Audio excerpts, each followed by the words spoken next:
আল্লাহর আকার আকৃতি আছে, এই আকীদা আসলো কোথায় থেকে? 200 বছর পূর্বে চলে যান, 500 বছর পূর্বে চলে যান, 1000 বছর পূর্বে চলে যান, 1300 বছর পূর্বে চলে যান। প্রত্যেক যুগে মুফাসসিরিনে কিরাম পবিত্র কোরআন পাকের তাফসীর লিখেছেন, তারা এটাই ব্যাখ্যা করেছেন আল্লাহ পাও দ্বারা, হাত দ্বারা, চেহারা দ্বারা নিজের কুদরতকে বুঝিয়েছেন, আকার আকৃতিকে বুঝায়নি। কথা আমার বুঝতে পারছেন কিনা বাবা? কারণ আকার আকৃতি কেমন চাহিদা রাখে, যদি আকার আকৃতি হয়তো কেমন এই চাহিদা রাখে। এইজন্য ইমাম বাইহাকি রাহমাতুল্লাহ আলাইহি আল আসমা ওয়াস সিফাত কিতাবে পরিষ্কার করে দিয়েছেন, যেখানে আল্লাহ পাক হাত পায়ের কথা বলেছেন, এর দ্বারা নিজের কুদরতকে বুঝিয়েছেন, আকার আকৃতিকে বুঝায়নি। আল্লাহর ব্যাপারে দেহ আছে, আকার আকৃতি আছে, এই আকীদা রাখা হারাম। আল্লাহ হচ্ছে নিরাকার, এই আকীদা রাখাটাই হচ্ছে ঈমান। জোরে বলেন সুবহানাল্লাহ, সুবহানাল্লাহ। আমার কথা বুঝতে পারলেন বাবা? এই জন্য যদি কোনো মৌলভী সাহেবের আকীদা হয় আল্লাহর দেহ আছে, আল্লাহ মিথ্যা বলতে পারে, ওই মৌলভী সাহেবকে মৌলভী বলা যাবে না। ওর পিছে নামাজ পড়ার চাইতে চুরি করাতে কম গুনাহ হবে, ওর পিছে নামাজ পড়লে বেশি গুনাহ হবে। কোন বেঈমানের পিছে নামাজ হবে না। যার আকীদা আল্লাহর ব্যাপারে খারাপ, তার পিছনে মুসলমানদের নামাজ হতে পারে। আরে বাবা, উজু যদি না থাকে ওর পিছে নামাজ হবে না, তো ঈমান যদি না থাকে ওর পিছে কি করে হবে? কথা বুঝতে পারছেন? তাহলে কি বুঝতে পারলেন পৃথিবীর মুসলমান? আহলে সুন্নাত ওয়াল জামাত সুন্নিদের আল্লাহর ব্যাপারে ওটাই আকীদা যেটা 500 বছর পূর্বের ইমামদের আকীদা ছিল, 1000 বছর পূর্বের ইমামদের আকীদা ছিল, 1300 বছর পূর্বের ইমামদের আকীদা ছিল। নবী এবং সাহাবা আল্লাহর ব্যাপারে যেই আকীদা ছিল, ওই আকীদাটাই হচ্ছে সুন্নিদের আকীদা। জোরে বলুন সুবহানাল্লাহ, সুবহানাল্লাহ। যার আল্লাহর ব্যাপারে আকীদা ঠিক নাই, যেই তরিকাতে নামাজ পড়ুক, যেই পদ্ধতিতে চলাফেরা করুক, যেই হাদিস দেখে আমল করুক, তার আমলের কোনো মূল্য থাকতে পারে? কথা বলতে হবে। ইবলিসের 90 কোটি বছরের ইবাদত ধ্বংস হয়ে গেল নবীর ব্যাপারে আকীদা খারাপ হওয়ার কারণে। তাহলে আল্লাহর ব্যাপারে যদি আকীদা খারাপ হয়ে যায় বাবা, সব তো বেকার। দ্বিতীয় নম্বরে চলে আসেন বিরাদর ইসলাম, আমার আপনার নবী সাল্লাল্লাহু আলাইহি ওয়াসাল্লাম, রাসূল পাক সাল্লাল্লাহু আলাইহি সাল্লামের ব্যাপারে কুরআন এবং হাদিস যেই আকীদা আমাদেরকে দিয়েছেন, আমরা আহলে সুন্নাত ওয়াল জামাত ওই আকীদায় বিশ্বাস করি। একটু জোরে হবে না সুবহানাল্লাহ, সুবহানাল্লাহ, সুবহানাল্লাহ। মনে রাখবেন, মুসলমান হওয়ার জন্য এক নম্বরে আল্লাহ তাবারাক ওয়া তাআলার মহব্বত, আল্লাহ পাকের আদব যেমন জরুরি, আল্লাহর পরে পরে নবী পাক সাল্লাল্লাহু আলাইহি সাল্লামের মহব্বত, তিনার তাজিম, তিনার আদব প্রত্যেক মুসলমানের প্রতি ফরজে আইন এবং জরুরি রয়েছে। মুসলমান কোন ব্যক্তি যদি নবীর কালমা পড়ে, রাসূলের পাকের বেয়াদবি করে, সেই ব্যক্তির ঈমান কোনোদিন থাকতে পারে না। একটা কথা আপনাকে বলতে চাই, পৃথিবীর মুসলমান, আমার আপনার নবীর মহব্বতকে জরুরি কে বানিয়েছেন? মৌলভী না আল্লাহ বানিয়েছেন? আল্লাহ পবিত্র কোরআনে বলছেন, কুল ইন কুনতুম তুহিব্বুনাল্লাহ, এ আমার নবী তুমি বলো, যদি তোমরা আল্লাহকে মহব্বত করো, ফাত্তাবিউনি, আমার নবীর ইত্তেবা করো, নবীর গোলামি করো, নবীর পেরবি করো। তুমি আল্লাহকে মহব্বত করি, আল্লাহকে মহব্বত করি বলো, যতক্ষণ পর্যন্ত না মুহাম্মদ রাসূলুল্লাহকে মহব্বত করবে, ততক্ষণ পর্যন্ত খোদাকে মহব্বত করা কোনো কাজে আসবে না। সুবহানাল্লাহ, সুবহানাল্লাহ। আল্লাহ বলছেন, নবী তুমি বলো, যদি তোমরা আল্লাহকে মহব্বত করো, ফাত্তাবিউনি, আমার নবীর গোলামি করো। যদি নবীর ইত্তেবা করে না, ওয়া ইউহিব্বুকুমুল্লাহ, আল্লাহ তোমাদেরকে মহব্বত করবে। তো আল্লাহর মহব্বত পাওয়ার জন্য, আল্লাহকে রাজি করার জন্য রাসূল পাককে মহব্বত করা, নবীর ইত্তেবা করা, নবীর সুন্নাতের প্রতি চলা প্রত্যেক মুসলমানের জন্য জরুরি রয়েছে। মুসলমান আল্লাহ নবী সাল্লাল্লাহু আলাইহি ওয়াসাল্লাম মক্কার মাটিতে, পৃথিবীর মুসলমান, নবী পাকের বয়স যখন 40 বছর হয়ে যায়, আমার আপনার নবীর প্রতি আল্লাহ ওহী অবতীর্ণ করলেন, এ আমার নবী মুস্তাফা, 40 বছর তোমার বয়স হয়ে গেছে, এখন তুমি ইসলামের প্রচার আরম্ভ করে দাও। আপনারা সকলে জানেন, আমার নবী 40 বছর বয়স হয়ে যাওয়ার পর ইসলামের প্রচার আরম্ভ করেছে। ঠিক না? ঠিক বলছি বাবা? কত বছর বয়সের পর? 40 বছর বয়স হয়ে যাওয়ার পর আমার আপনার নবী সাল্লাল্লাহু আলাইহি সাল্লাম ইসলামের প্রচার ও প্রসার আরম্ভ করেছেন। এই পৃথিবীর মুসলমান সর্বপ্রথম নবীর বয়স যখন 40 বছর হয়ে যায়, মক্কার মাটিতে গারে হিরাতে জিবরিল আলাইহিস সালামকে আল্লাহ পাক প্রথম ওহী দিয়ে পাঠিয়েছিলেন, ইকরা, হে নবী তুমি পড়ো, ইকরা, হে নবী তুমি পড়ো। আমার নবী বলেছিলেন আমি এখন পড়বো না। হযরতে জিবরিল আলাইহিস সালাতু ওয়াস সালাম আমার আপনার নবীকে সিনাতে ধরে বলেছিলেন, ইকরা বিসমি রাব্বিকাল্লাযী খলাক, এই নবী মুস্তাফা আপনি আপনার রবের নাম নিয়ে পড়েন যিনি আপনাকে সৃষ্টি করেছেন। তখন আমার আপনার নবী পড়তে আরম্ভ করেছিলেন। এখানে একটা পয়েন্ট নোট রাখবেন পৃথিবীর মুসলমান, এর মানে কি জিবরিল আলাইহিস সালাম আমার নবীর ওস্তাদ ছিলেন? জি না, না। এই পবিত্র কোরআন, এই কোরআনের মধ্যে এমন কিছু অক্ষর রয়েছে যে অক্ষরগুলিকে হুরুফে মুকাত্তাআত বলা হয়। আলিফ লাম মিম, আলিফ লাম র, ইয়াসিন, আছে না নাই কোরআন পাকের? দেখবেন সূরার প্রথমে অক্ষরগুলি রয়েছে। সারা পৃথিবীর মাটিতে হাজারো ইমামগণ কোরআন পাকের তাফসীর লিখেছেন, কিন্তু এইগুলি আয়াতে কেউ হাত দেননি। আলিফ লাম মিম, আলিফ লাম র, তাহা, ইয়াসিন, এইগুলো হুরুফে মুকাত্তাআতের অর্থ পৃথিবীতে কেউ জানে না, এমন কি যে জিবরিল আলাইহিস সালামও জানে। ফারিস্তাদের সরদার যিনি ওহী নিয়ে আসতেছেন তিনি পর্যন্ত জানে না, কিন্তু পৃথিবীর মুসলমান জিবরিল আলাইহিস সালাম এসে বলছেন, ইয়া রাসূলুল্লাহ আলিফ, নবী বলছেন আলিম তো আমি জেনে গেছি, আগে বলো। লাম, নবী বলছেন আলিম তো আমি জেনে গেছি, আগে বলো। তিনি বলছেন মিম, নবী বলছেন আলিম তো আমি জেনে গেছি, আগে বলো। এই পৃথিবীর মুসলমান আলিফ লাম মিম, আলিফ লাম র, তাহা, ইয়াসিন, আইন, সাদ, এই যে হুরুফে মুকাত্তাআত রয়েছে এর অর্থ আল্লাহ তাবারাক ওয়া তাআলা পৃথিবীতে আমার নবী ছাড়া কাউকে জানায়নি, এমন কি যে জিবরিল আলাইহিস সালামকেও জানায়নি। তো যদি জিবরিল আমার নবীর ওস্তাদ হতেন তো আলিফ লাম র এর অর্থ তিনিও জানতেন। সুবহানাল্লাহ, সুবহানাল্লাহ। জানতেন কি জানতেন না? জানতেন। কিন্তু তিনি এর অর্থ জানতেন না। তিনি নিজেই তাজ্জব, ইয়া রাসূলুল্লাহ আমি নিয়ে আসতেছি, আমি এর অর্থ জানি না, আপনি কি করে জানলেন? তো আল্লাহ পাক আমার নবীর বুকে অন্তরে ইলহাম করে জানিয়ে দিয়েছেন। এখানে একটা কথা বলতে চাই, কোরআন তো মানুষের শিক্ষার জন্য, মানুষ পড়বে জ্ঞান অর্জন করবে, কিন্তু আলিফ লাম র, আলিফ লাম মিম কিছু অক্ষরের অর্থ আল্লাহ পাক পৃথিবীতে নবী ছাড়া কোনো ফেরেশতাকেও জানাননি, মানুষকেও জানাননি। এর কারণটা কি পৃথিবীর মুসলমান? তো উলামায়ে কেরাম বলতেছে না জানানোর কারণ হচ্ছে কিয়ামতের সকাল পর্যন্ত কেউ যেন এটা দাবি না করতে পারে মুহাম্মদ রাসূলুল্লাহ যতটুকু কোরআন বুঝে আমিও ততটুকু বুঝি, এটা যেন দাবি না করতে পারে। তাই হুরুফে মুকাত্তাআতের অর্থ আল্লাহ নবীকে শিখিয়েছেন, নবী ছাড়া পৃথিবীতে কেউ জানে না। তো নবীর মতন কোরআন পাক পৃথিবীতে কেউ বুঝতে পারে না। সুবহানাল্লাহ, সুবহানাল্লাহ। কথা বুঝতে পারছেন কি পারেন না বাবা? আল্লাহ নবী সাল্লাল্লাহু আলাইহি সাল্লাম 40 বছর বয়স, সর্বপ্রথম নিজের বংশের লোককে দাওয়াত দিলেন, খানদানের লোককে দাওয়াত দিলেন। আমার আপনার নবীর বংশের নাম ছিল কি? কুরাইশ। কি নাম ছিল বাবা? কুরাইশ বংশ। আল্লাহর হাবিব সাল্লাল্লাহু আলাইহি সাল্লাম তাদেরকে দাওয়াত দিলেন একত্রিত করে। রাসূল পাক সাল্লাল্লাহু আলাইহি সাল্লাম বলছেন, এ আমার বংশের লোক, আজকে তোমাদেরকে আমি দাওয়াত দিয়ে একত্রিত করেছি কি জন্য জানো? আমি হচ্ছি আল্লাহ পাকের আখরি নবী। তোমাদের পর্যন্ত আমি আল্লাহর পয়গাম নিয়ে এসেছি, তোমাদেরকে আল্লাহর দ্বীন ইসলামের দাওয়াত দিচ্ছি। তোমরা আমার কালেমা পাঠ করো, লা ইলাহা ইল্লাল্লাহ মুহাম্মাদুর রাসূলুল্লাহ, আল্লাহ ছাড়া কেউ ইবাদতের লায়ক নয়, যোগ্য নয়, আমি মুহাম্মদ আল্লাহ পাকের রাসূল।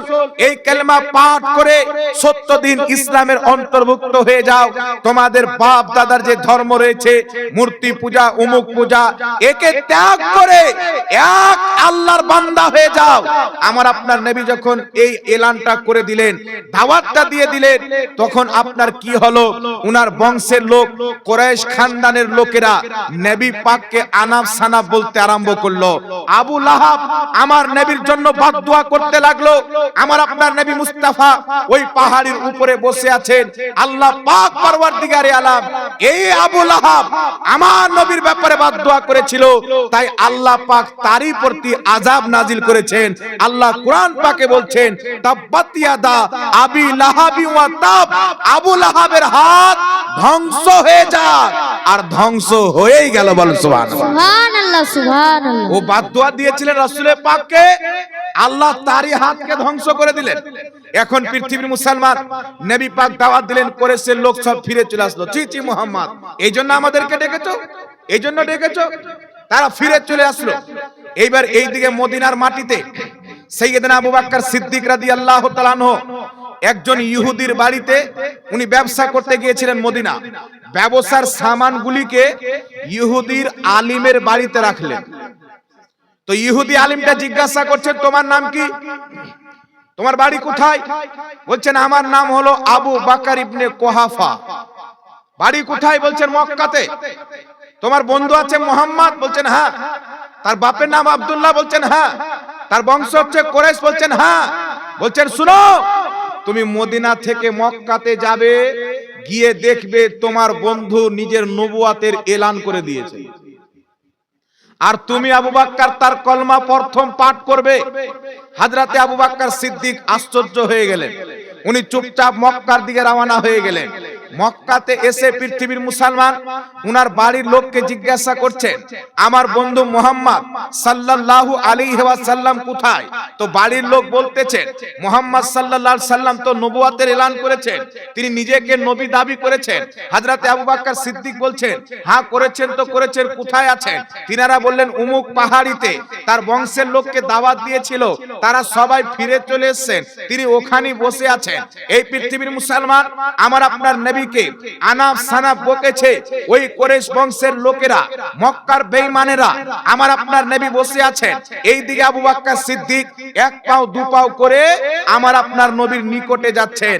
আমার নবীকে দেখে, আবু বকর সিদ্দিককে দেখে আমার আপনার নবী দাঁড়িয়ে গেছে। আবু বকর সিদ্দিককে দেখে রাসূল পাক দাঁড়িয়ে গেছেন। আমার আপনার নবীর বিশ্বাস, সবাই যদি আমাকে মিথ্যা বলে ছেড়ে যায়, আমার বন্ধু আবু বকর সিদ্দিক কোনোদিন আমাকে ছাড়বে না। সুবহানাল্লাহ সুবহানাল্লাহ। এটা নবী পাকের বিশ্বাস। আল্লাহ নবী আবু বকর সিদ্দিককে দেখে দাঁড়িয়ে গেলেন। হযরতে আবু বকর সিদ্দিক রাদিয়াল্লাহু তাআলা আনহু নবী পাকের নিকটবর্তী হলেন। দেখেন পৃথিবীর মুসলমান সবাই ছেড়ে চলে গেছেন, আবু বকর সিদ্দিক দেখা করতে আসছেন। আমার নবী বলছেন, আবু বকর তুমি কি খবর পেয়েছো?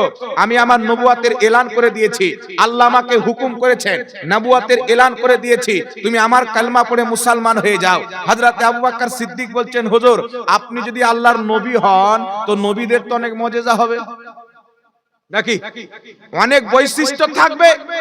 আমার আপনার নবী বলেছিলেন, আবু বকর তুমি মদিনাতে তোমার সামান পত্রগুলি ইহুদি আলিমের বাড়িতে রেখেছিলে, আর সে বলেছিল কি, এ আবু বকর তুমি যখন মক্কাতে যাবে, তোমার বন্ধু মুহাম্মদ সাল্লাল্লাহু আলাইহি সাল্লাম নবুয়তের এলান করে দিয়েছে, এটা কি তোমার জন্য যথেষ্ট নয়?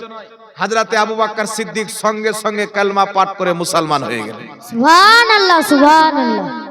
সঙ্গে সঙ্গে কালেমা পাঠ করে মুসলমান হয়ে গেলেন। একজন বুদ্ধিজীবী ব্যক্তির মধ্যে যিনি সর্বপ্রথম আমার আপনার নবীর কালেমা পড়ে মুসলমান হয়েছে, তিনি হচ্ছেন আবু বকর সিদ্দিক। তাই খোদার পক্ষ থেকে হযরতে আবু বকর সিদ্দিককে নবীগণের পর মানব জাতির মধ্যে সবচাইতে বেশি সম্মান আবু বকর সিদ্দিককে আমার আল্লাহ দান করেছেন। বলেন সুবহানাল্লাহ সুবহানাল্লাহ। তো হযরতে আবু বকর সিদ্দিক কি দেখে ঈমান নিয়ে আসলেন? এখানে একটা পয়েন্ট নোট রাখবেন, যিনি সর্বপ্রথম নবী পাককে নবী বলে স্বীকার করছেন, তিনার কালেমা পড়ে মুসলমান হচ্ছেন, তিনি আবু বকর সিদ্দিক কি দেখে? নবী পাকের ইলমে গায়ব দেখে। ইলমে গায়ব নবী বললেন, তুমি যে মদিনাতে ছিলে, পাদ্রী এইগুলো কথা তোমাকে বলেছিল, ওটা কি তোমার জন্য যথেষ্ট নয়? হযরতে আবু বকর চিন্তা করলেন, তখন তো মোবাইলের যুগ ছিল না, ফেসবুকের যুগ ছিল না। কত দূর বা মক্কা থেকে মদিনা, হযরতে আবু বকর সিদ্দিক চিন্তা করলেন যেই মুহাম্মদ সাল্লাল্লাহু আলাইহি সাল্লাম মক্কা থেকে মদিনার খবর দিতে পারে, যার কাছে গায়বের খবর রয়েছে, অবশ্যই তিনি খোদার নবী হবেন। তিনি কালেমা পাঠ করে মুস্তাফার কদমে কুরবান হয়ে গেলেন। তো যিনি প্রথম ঈমান নিয়ে আসছেন সাহাবী, উনি নবী পাকের গায়েব দেখে ঈমান নিয়ে আসছেন। আর দুর্ভাগ্যের বিষয় হচ্ছে কিছু টুপিওয়ালা শয়তান, দাড়িওয়ালা শয়তান মার্কেটে বেরিয়ে মানুষকে গুমরাহ করতেছে যে আল্লাহ ছাড়া কেউ গায়েব জানে না। আল্লাহ ছাড়া কেউ গায়েব জানে না, এটা 100% সত্য। তবে আল্লাহর জানাতে আমাদের নবী জানে, এটাও 100% সত্য। কোরআন পাকে আছে, আল্লাহ বলছেন আমি আল্লাহ ছাড়া জমিন আসমানে কেউ গায়েব জানে না। আবার ওই কোরআন পাক সূরা জিন আয়াত নাম্বার 26 এবং 27 এ আমার আল্লাহ বলতেছেন আলিমুল গায়বি ফালা ইযহিরু আলা গায়বিহি আহাদা ইল্লা মান ইরতাদা মির রাসূল। আমার আল্লাহ বলছেন আমি গায়েব জাননেওয়ালা, আমার গায়েবের প্রতি কাউকে ক্ষমতামান করি না, অর্থাৎ কাউকে ইলমে গায়েব দান করি না, ইল্লা মান ইরতাদা মির রাসূল। আমি যেই রাসূলের প্রতি রাজি হয়ে যাই তাকে ইলমে গায়েব দান করে দিই। জোরে বল সুবহানাল্লাহ সুবহানাল্লাহ। এরকম পবিত্র কোরআন সূরা আলে ইমরান 179 নম্বর আয়াত আল্লাহ পাক বলতেছেন মা কানাল্লাহু লিইতলাকুম আলাল গায়বি ওয়ালাকিন্নাল্লাহা ইয়াস্তাবি মির রাসূলিহি মাইয়াশা। আল্লাহ পাক বলছেন হে সর্বসাধারণ, তোমরা কি এটা মনে করো আমি আল্লাহ যাকে তাকে ইলমে গায়েব দিয়ে দিব? না, আমি আমার নবীর গণের মধ্যে বেছে নিই, যেই নবীকে চাই তাকে ইলমে গায়েব দান করে দিই।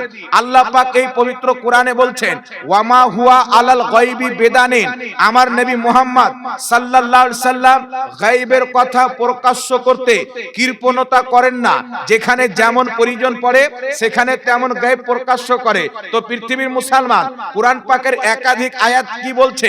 আল্লাহ ছাড়া কেউ গায়ব জানে না। একাধিক আয়াতে আল্লাহ বলছেন আমি নবীগণকে গায়ব দান করেছি। এর ফয়সালা আজকের মৌলবি কি করবেন? ইমাম নিশাপুরী তাফসিরে নিশাপুরীর মধ্যে ব্যাখ্যা করেছেন যেইগুলি আয়াত দ্বারা প্রমাণ হয় আল্লাহ ছাড়া কেউ গায়েব জানে না, এর অর্থ হচ্ছে আল্লাহর না জানাতে কেউ গায়েব জানে না। আর যেইগুলি আয়াত দ্বারা প্রমাণ হয় আল্লাহ নবীকে ইলমে গায়েব দান করেছেন, তো আল্লাহর জানাতে আমার আপনার নবী ইলমে গায়েব জানে। বলেন সুবহানাল্লাহ সুবহানাল্লাহ। আল্লাহ পাকের জানাতে নবী গায়েব জানে। নবী যদি গায়েব না জানে তো নবী কি করে হবে বাবা? কথা বুঝেন, নবী শব্দের আবিধানিক অর্থই হচ্ছে গায়বের সংবাদদাতা। এখানে একটা মাসলা হয়ে গেল, আমি আপনাকে বলতেছি শুনেন। আহলে হাদিসদের কিতাব, কিতাবটির নাম হচ্ছে দাউদ গজনবী। তাদের ইমাম দাউদ গজনবী লিখেছে, এই কিতাবের মধ্যে লিখেছে আল্লাহ পাক নিজের নবীকে ইলমে গায়ব দান করেছে। সুবহানাল্লাহ সুবহানাল্লাহ। জি। আরেকটি কিতাব আহলে হাদিসদের শানে রব্বুল আলামিন, এই কিতাবের মধ্যে তাদের ইমামরা লিখেছে আল্লাহ পাক নবীকে ইলমে গায়েব দান করেছেন। তাফসিরে বাইজাবির মধ্যে ইমাম বাইজাবি লিখেছেন আল্লাহ নবীকে ইলমে গায়েব দান করেছেন। ইমাম কাস্তালানি শারহে বুখারী মাওয়াহিবুল লাদুনিয়ার মধ্যে লিখেছেন প্রত্যেক সাহাবার আকীদা ছিল আল্লাহ পাক নবী মুস্তাফাকে গায়েবের জ্ঞান, গায়েবের ইলম দান করেছেন। একটু জোরে বলতে হবে সুবহানাল্লাহ সুবহান। এই জন্য পৃথিবীর মুসলমান, এখানে একটা মাসলা আপনাকে কয়েকটি হাদিস শুনিয়ে দিই, তাহলে আপনি প্রকাশ্যভাবে জেনে যাবেন যে নবী গায়েব জানেন। দাজ্জাল কিয়ামতের পূর্বে আসবে, আমার নবী খবর দিয়েছেন। ইয়াজুজ মাজুজ কিয়ামতের পূর্বে আসবে, আমার নবী খবর দিয়েছেন। ইমাম মাহদী কিয়ামতের পূর্বে আসবেন, আমার নবী খবর দিয়েছেন। হযরতে ঈসা আলাইহিস সালাম আসবেন, আমার নবী খবর দিয়েছেন। কিয়ামত পর্যন্ত কি কি ঘটবে, কিয়ামতের ময়দানে কি কি হবে, আমার আপনার নবী মুস্তাফা সব বলে দিয়েছেন। সুবহানাল্লাহ সুবহানাল্লাহ। কি গায়েব নয় বাবা, কথা বলতে হবে। এই নবী মুস্তাফা সে তো বলেছেন, তো বলেছেন কার কবরে আযাব হচ্ছে, কার কবরে আযাব হয় না, এটাও আমার নবী পাক জানেন। বুখারী মুসলিমের মুত্তাফিকুন আলাইহি হাদিস, রাসূলুল্লাহ সাল্লাল্লাহু আলাইহি সাল্লাম একদিন একটা রাস্তা দিয়ে বের হলেন, হঠাৎ করে একটি জায়গাতে দাঁড়ালেন যেখানে দুটি কবর ছিলেন। রাসূলের পাক বলছেন সাহাবী এই দুটি কবরে আযাব হচ্ছে। সাহাবায়ে কেরাম বলছেন ইয়া রাসূলুল্লাহ কি কারণে আযাব হচ্ছে?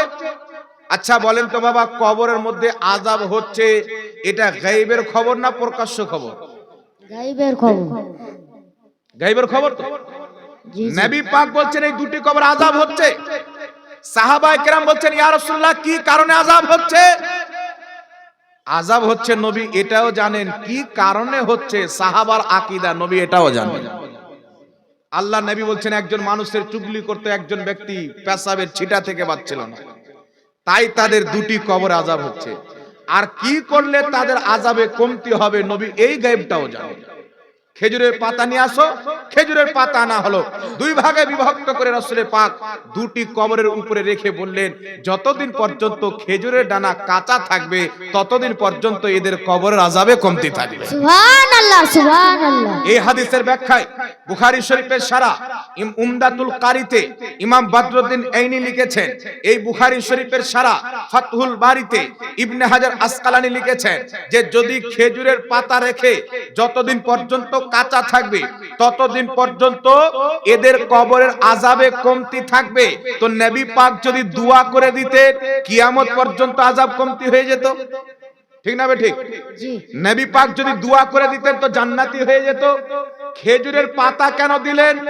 পৃথিবীর মুসলমান তখন তো নবী দোয়া করে দিতেন, এখন আমরা কি করতাম? এখন কি করতাম আমরা? তো নবী পাক সাল্লাল্লাহু আলাইহি সাল্লাম খেজুরের ডানা এই জন্য দিলেন যাতে কিয়ামত পর্যন্ত আমার উম্মতেরা নিজের আত্মীয় স্বজনের কবরে খেজুরের ডানা দেয়, সেই খেজুরের ডানা তাসবিহ পাঠ করবে, তার তাসবিহ পাঠ করার সওয়াব মৃত্যু ব্যক্তির কবরে যাবে, তার কারণে মৃত্যু ব্যক্তির কবরের আযাব আল্লাহ পাক বন্ধ করে দিবেন। সুবহানাল্লাহ সুবহানাল্লাহ। ইমাম বদরুদ্দিন আইনি রাহমাতুল্লাহ আলাইহি বুখারী শরীফের সারা উমদাতুল কারীর মধ্যে লিখতেছেন আল্লাহ কুরআন পাকে বলেছেন সাব্বাহা লিল্লাহি মা ফিস সামাওয়াতি ওয়াল আরদ, নিশ্চয় জমিন আসমানে যা কিছু রয়েছে সব আল্লাহর তাসবিহ পাঠ করে। ইমাম বদরুদ্দিন আইনি বলছেন যতদিন পর্যন্ত ওই খেজুরের পাতা কাঁচা থাকবে আল্লাহর তাসবিহ পাঠ করবে, মৃত্যু ব্যক্তির কবরের ছাদ মৃত্যু ব্যক্তির অধিকার, তার ছাদে পাঠ করার কারণে সওয়াবটা মৃত্যু ব্যক্তি পাবে, ফলে তার আযাবে কমতি হয়ে যাবে। ইমাম বদরুদ্দিন আইনি এর ব্যাখ্যা উল্লেখ করার পর বলতেছেন এই জগতের মানুষ যদি খেজুরের পাতার তাসবিহ পাঠ করাতে মৃত্যু ব্যক্তির কবরের আযাব মাফ হয়ে যায়, কবরের আযাবে কমতি হয়ে যায়, যখন মানব জাতি নিজের আত্মীয় স্বজনের গুনাহ মাফের জন্য কুরআন তেলাওয়াত করবে, তাসবিহ তাহলিল করবে, কলমা খানি করবে, ওই মানুষের পাঠ করা কলমার সওয়াব কুরআন তেলাওয়াতের সওয়াবে মৃত্যু ব্যক্তির কবরের আযাব খোদা বন্ধ করে দিবে। জোরে বল সুবহানাল্লাহ সুবহানাল্লাহ। এইজন্য সকল মুহাদ্দিস একমত মৃত্যু ব্যক্তির কবরে কুরআন তেলাওয়াতের সওয়াব যায়, কলমা পাঠ করার সওয়াব যায়, তাসবিহ তাহলিলের সওয়াব যায়, তাকবীর আল্লাহু আকবার পাঠ করার সওয়াব যায়। এইজন্য মৃত্যু ব্যক্তির ইন্তিকালের 4 দিন পর 40 দিন পর যখন আপনার ইচ্ছা হবে তার নামে ইসালে সওয়াবের জন্য মানুষকে খাওয়া দাওয়া করান, কোরআন তেলাওয়াত করান, তারপরে দোয়া খায়ের করান, এই সমস্ত নেক কাজের নেকি আপনার আত্মীয় স্বজনের কবরে বক্সে দেন, আল্লাহ তাদের কবরে পৌঁছে দিয়ে তাদের আযাবকে বন্ধ করে দিবে। সুবহানাল্লাহ সুবহানাল্লাহ। রাসূল পাক সাল্লাল্লাহু আলাইহি সাল্লাম বলছেন আল মুস্তাদরাক আলা সাহিহাইন কিতাবে ইমাম হাকিম নিশাপুরী রাহমাতুল্লাহ আলাইহি সহিহ সনদে হাদিস নিয়েছেন, আল্লাহর হাবিব বলছেন মৃত্যু ব্যক্তিরা দেখবে দিনের দিন তাদের মর্যাদা বাড়তি আছে, তারা আল্লাহকে বলবে আল্লাহ আমরা তো মরে গেছি, নামাজ পড়তে পারি না, রোজা রাখতে পারি না, হজ করতে পারি না, দান সাদকা করতে পারি না, আমাদের এত মর্যাদা কি করে বাড়ে? আমরা তো কোনো নেকির কাজ করি না। আল্লাহ পাক বলবেন এই মৃত্যু ব্যক্তিরা তোমাদের ছেলে মেয়ে, তোমাদের আত্মীয় স্বজন, তোমাদের গ্রামবাসী তোমাদের জন্য দোয়া করে, তোমাদের জন্য ইসালে সওয়াব করে, আমি সেইগুলি সওয়াব তোমাদের খাতাতে নোট করে তোমাদের মর্যাদাকে বাড়াইতে থাকি। জোরে বলতে হবে সুবহানাল্লাহ। তো জীবিত ব্যক্তির পাঠানো নেকি পেয়ে মৃত্যু ব্যক্তির মর্যাদা বাড়ে, আযাবে যদি লিপ্ত হয় তার আযাবে কমতি হয়ে যায়, এটা সহিহ হাদিস দ্বারা প্রমাণিত। তবে শর্ত হচ্ছে মৃত্যু ব্যক্তি মুসলমান হতে হবে। কথা বুঝতে পারছেন? শর্ত হচ্ছে মৃত্যু ব্যক্তি মুসলমান হতে হবে। আপনাদের গ্রামে মসজিদের উন্নতি কল্পে জালসা, একজন ব্যক্তি এসে যদি বলে হুজুর আমি আবু জেহেলের নামে 10 লাখ টাকা দান করলাম, আবু জেহেলের কবরে সওয়াব যাবে? ওর কবরে পোকা মাকড় যাবে, ওর কবরে জাহান্নামের আগুন যাবে, সওয়াব কি করে যাবে? কিন্তু কেউ যদি বলে আমি হযরতে আবু বকর সিদ্দিক রাদিয়াল্লাহু তাআলা আনহুর নামে 10 টাকা দান করলাম, সওয়াব আবু বকর সিদ্দিকের কবরে চলে যাবে। তো কি বুঝতে পারলেন? মুসলমান হওয়া হচ্ছে শর্ত। বাপ, আত্মীয় স্বজন, পিতা মাতা, মৃত ব্যক্তি যদি মুসলমান থাকে, যে কোনো নেকির কাজ করে সওয়াব তার নামে বকশে দেন, আল্লাহ সেই সওয়াব তাকে দান করে তার কবরে যদি আযাব হয়, আযাবকে কমতি করে দিবে। খোদা রহমান রহিম চাইলে বন্ধ করে দিবে। জোরে বল সুবহানাল্লাহ। সুবহানাল্লাহ সুবহানাল্লাহ। আর যদি আপনার পিতামাতা জান্নাতি হয়, নেককার হয়, তাহলে আল্লাহ পাক তার মর্যাদা জান্নাতে আরো বাড়াবে। জান্নাতে মর্যাদা আছে না নাই? কোয়ালিটি আছে না নাই? তো কোয়ালিটি আল্লাহ বাড়াবে। এখন একটা কথা বলি বাবা, কিছু লোকের ধারণা হচ্ছে যে মরা গরু কি আর চারা খায়? আমি এক জায়গাতে জালসা করেছিলাম কলকাতার মাটিতে। কলকাতাতে একটি জায়গা আছে, হাওড়া জেলাতে সাকরাইল বলে একটি জায়গা আছে, ওর আশেপাশে একটা গ্রামে জালসাতে গিয়েছি। তো জালসা শেষ হয়ে একটি লোক এসে বলছেন, হুজুর মরা গরু কি আর চারা খায়? মানে মানুষ মরে গেল, ওর কবরে কি আর নেকি যায়? এটা কি করে হতে পারে? তো আমি ওকে বলেছিলাম, তোমার আত্মীয় স্বজন মরলে গরু হয়ে যায়, তোমাদের চারা খায় না। আমাদের চাচা মরলে চাচা থাকে, নানা মরলে নানা থাকে, দাদা মরলে দাদা থাকে, আমাদের চারা খায়। কথা বুঝতে পারছেন বাবা? আপনাকে দুটি হাদিস বলে দিই, তাহলে আপনি বিষয়টা ক্লিয়ার ভাবে বুঝতে পারবেন। ইমাম আবু দাউদ রাহমাতুল্লাহ আলাইহি সুনানে আবু দাউদের মধ্যে সহিহ সনদে হাদিস নিয়ে এসেছেন। নবী পাকের সাহাবী হযরতে সাদ বিন আবাদা রাদিয়াল্লাহু তাআলা আনহু আমার আপনার নবীর দরবারে এলেন। ইয়া রাসূলুল্লাহ, ইয়া হাবিবাল্লাহ, আমার মা ইন্তেকাল করেছেন, আমি চাই আমার মায়ের নামে কিছু সাদকা করব, দান করব। কি দান করলে, কি সাদকা করলে ভালো হবে? রাসূল পাক বলছেন, তুমি তোমার মায়ের নামে পানি সাদকা করো। তখন পানির কমতি ছিল। হযরতে সাদ বিন আবাদা একটা পানির কুয়া দান করলেন, আর বলা হলো হাদিহি লি উম্মে সাদ, এই কূপটি হচ্ছে সাদের মায়ের জন্য। অর্থাৎ এই কূপের পানি পান করবে পাবলিক, জীবিত ব্যক্তিরা, এর সওয়াব যাবে হযরতে সাদ বিন আবাদার মায়ের কবরে। সুবহানাল্লাহ সুবহানাল্লাহ। এই সাদ বিন আবাদা রাদিয়াল্লাহু তাআলা আনহু নিজের মায়ের নামে খেজুরের বাগান দান করে দিলেন। মানুষ খেজুর খাবে, সওয়াব তিনার মায়ের কবরে যাবে।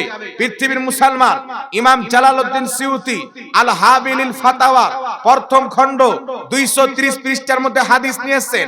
হযরতে তাউস বর্ণনা করতেছেন, ইন্নাল মাউতা ইফতানুনা ফি কুবুরিহিম সাবআ ফাকানু ইস্তাহিবুনা আইয়াতআমা আনহু তিলকাল আইয়াম।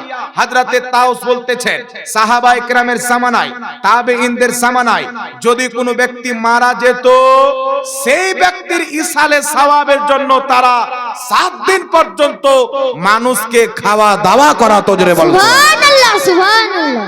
কতদিন পর্যন্ত খাওয়া দাওয়া করাতো বাবা? 7 দিন পর্যন্ত।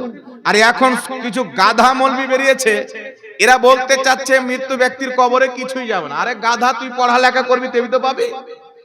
তোর পকেটে তো আমেরিকার ডলার, তোর পকেটে সৌদি যাকাত আর ফিতরা। আমেরিকার দালালি করনেওয়ালা কুরআন হাদিস বুঝতে পারবে না। কুরআন হাদিস তারা বুঝতে পারবে যারা খাজা মঈনুদ্দিন চিশতিকে মোহাব্বত করনেওয়ালা হবে, সুবহানাল্লাহ নবী সুবহানাল্লাহ। পাকের আদব করনেওয়ালা হবে। এখন পৃথিবীর মুসলমান শুনেন,